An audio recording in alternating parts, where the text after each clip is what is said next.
A shift in the federal cabinet could soon see fewer procurement contracts being debated at its deliberations. The goal? To free up time for more policy-driven discussions at the country's highest decision-making body.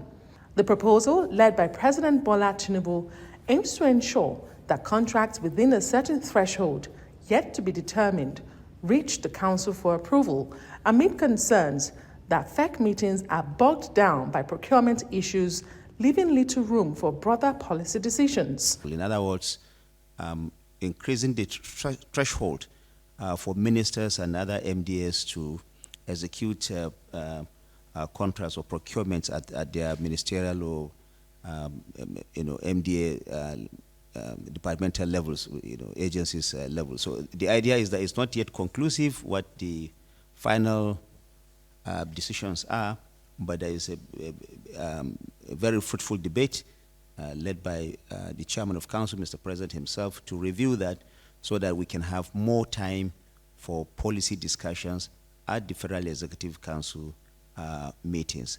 Like I said, this is still work in progress. The Director General of the BPP and other ministers have been asked to work on that, and a report will be given to the Federal Executive Council for final approval by Mr. President very, very soon. Meanwhile, with rising healthcare costs hitting millions of Nigerians, the government is pushing to expand access to essential medicines with over 10 billion naira targeting HIV treatment, diabetes diagnostics, and affordable drugs.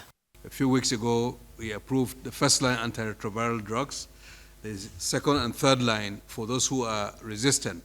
Nigeria is putting forth resources, almost 997 million naira worth of contract to procure the third-line antiretroviral drugs for those who are HIV infected.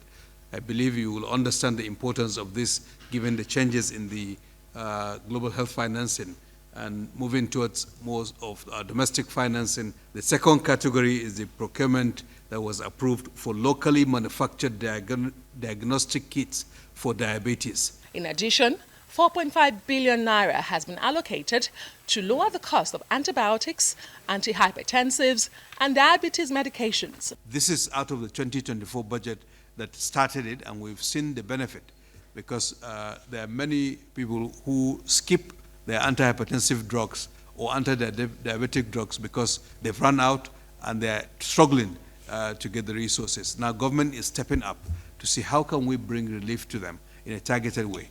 The government is also ramping up infrastructure spending with 13 road projects approved today, most inherited from past administration, with phased completion based on available funds. Also approved is the 198 billion naira highway linking Kaduna and Katsina states, as well as an expanded Lagos shoreline protection project. Let me also say that we had some emergencies in the shore protection of Outer Marina in Lagos.